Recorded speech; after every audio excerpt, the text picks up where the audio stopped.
Salut, bienvenue. Aujourd'hui, on va percer ensemble un secret super fascinant. Comment fonctionne le moteur d'une voiture? Allez, c'est parti pour l'aventure. Waouh, regarde-moi un peu toutes ces voitures. Elles filent à toute vitesse, elles nous emmènent partout. Mais tu t'es déjà demandé comment elles font ça? Comment elles avancent? C'est quoi le truc qui se cache sous le capot? Alors, on enfile notre casquette de détective. Dis-moi, est-ce que tu t'es déjà posé cette question? Quel est ce super pouvoir secret qui fait bouger une voiture?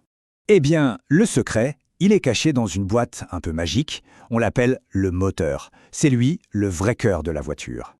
Et le voilà, ce fameux moteur. Toute la puissance de la voiture, elle vient de là, de cette grosse machine. Tu vois, il est relié directement aux roues pour les faire tourner. C'est un peu comme sa centrale d'énergie.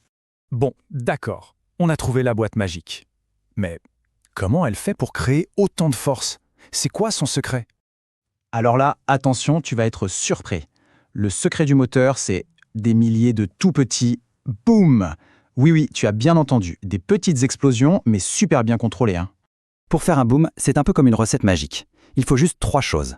D'abord, une boisson spéciale pour la voiture, le carburant. Ensuite, une grande goulée d'air. Et enfin, une toute petite étincelle pour allumer le tout. Et tout ça, ça doit se passer dans le bon ordre, t'imagines bien. C'est comme une chorégraphie super rapide. On pourrait appeler ça la danse du moteur. Cette danse, elle a 4 étapes, super facile à retenir. Alors, la première, c'est inspire. La deuxième, compresse. La troisième, c'est le fameux boom. Et la dernière, expire. Inspire, compresse, boom, expire. C'est simple, non? Allez, on y va pour la première étape. Inspire. Là, le moteur prend une grande bouffée d'air et de carburant. C'est une pièce à l'intérieur, le piston, qui descend pour tout aspirer, un peu comme quand tu inspires très fort. Étape numéro 2, compresse. Maintenant, le piston remonte et il va serrer très fort l'air et le carburant. Tout est coincé dans un tout petit espace. La pression monte, ça chauffe. Et là, c'est le moment qu'on attend tous. La troisième étape. Boum! Une toute petite étincelle et hop, le mélange s'enflamme. Ça fait une explosion qui pousse le piston vers le bas avec une force incroyable. C'est de là que vient toute la puissance. Et pour finir, la quatrième étape. Expire! Après le boom, il y a de la fumée, bien sûr. Alors le piston remonte une dernière fois pour tout pousser dehors par le tuyau d'échappement. Et hop, on est prêt à recommencer la danse depuis le début. Attends une minute. On a vu que le piston, il monte et il descend. Mais les roues d'une voiture, elles tournent en rond. Alors, comment on passe d'un mouvement qui fait haut-bas à un mouvement qui tourne? Eh bien, c'est une super astuce et je suis sûr que tu la connais déjà. Pense à un vélo. Tes jambes, elles poussent les pédales vers le bas, puis vers le haut, et pourtant, ça fait tourner les roues, n'est-ce pas?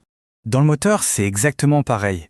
La poussée sur le piston, elle fait tourner une grande tige, un peu comme le pédalier d'un vélo. Cette tige, elle a un nom un peu rigolo, elle s'appelle le vilebrequin. Et c'est elle qui envoie toute cette force jusqu'aux roues pour les faire tourner. Et le plus incroyable dans tout ça, c'est que cette danse, inspire, compresse, boum, expire, le moteur la fait des centaines et des centaines de fois chaque minute. C'est super rapide. Alors tu vois, ce sont tous ces petits poum, mis les uns après les autres, qui donnent à la voiture assez de puissance pour rouler, pour aller vite et pour t'emmener partout où tu veux. Et voilà, le secret des moteurs n'a plus de secret pour toi. C'est cool, non? Mais attends une seconde. Ça me fait penser, les voitures électriques, elles n'ont pas de carburant et elles ne font pas de boom. Alors comment elles font pour avancer? Ça, c'est une autre histoire tout aussi passionnante, qu'on se racontera peut-être une autre fois. À bientôt!